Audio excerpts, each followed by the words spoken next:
اہمیت الفاظ کی ہوتی ہے مگر اثر ہمیشہ لہجوں کا ہوتا ہے۔ کچھ لوگ اپنے لمحے سنوارنے کی خاطر دوسروں کی زندگیاں برباد کر جاتے ہیں۔ ہمیشہ میٹھے الفاظ بولو، کبھی الفاظ واپس لینے پڑیں تو کڑوے نہ لگیں۔ بدلہ لینا کمال نہیں بلکہ حسن سلوک سے رشتہ نبھانا کمال ہے۔ ہمیشہ خوش رہنے کی کوشش کریں، اداس رہ کر بھی کون سے مسئلے حل ہوتے ہیں۔ کون کب کس کا اور کتنا اپنا ہے یہ تو صرف وقت بتاتا ہے۔ آج کل رشتوں کی نہیں مطلب کی قدر ہوتی ہے۔ اگر خیالات میں گہرائی ہو تو کردار میں سادگی آ جاتی ہے۔ پیسہ حیثیت بدل سکتا ہے، اوقات نہیں۔ زبان کی حفاظت کرو کیونکہ عزت و ذلت کی یہی ذمہ دار ہے۔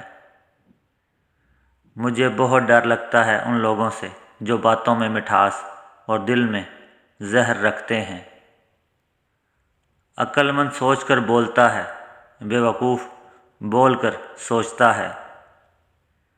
اگر امیر ہو جاؤ تو مغرور مت بننا اور اگر غریب ہو جاؤ تو مایوس مت ہونا۔ صورتیں کتنی بھی حسین ہوں، سیرتوں کی محتاج ہوتی ہیں۔ زیادہ اچھے مت بنو، یاد رکھو کہ میٹھے پھل ہمیشہ چاقو کی نوک پر ہوتے ہیں۔ منافق کی ہمدردی دشمن کی تلوار سے زیادہ خطرناک ہے۔ کامیاب لوگوں کی غیبت کرنا ناکام لوگوں کی مجبوری ہوتی ہے۔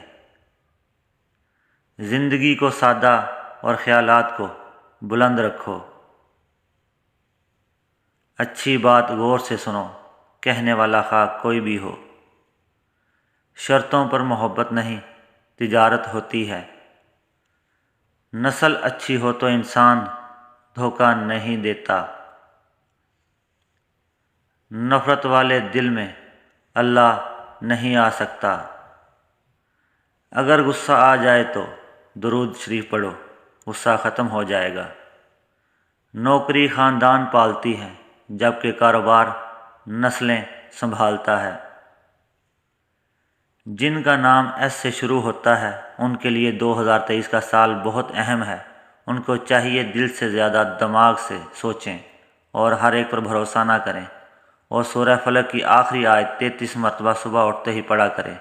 ان کے لیے نئے سال کا یہی اسم اعظم ہے تاکہ ان میں جوڑنے کی صفت برقرار رہے۔ نوکروں کے ساتھ آقا نہ بنو، انسان بنو۔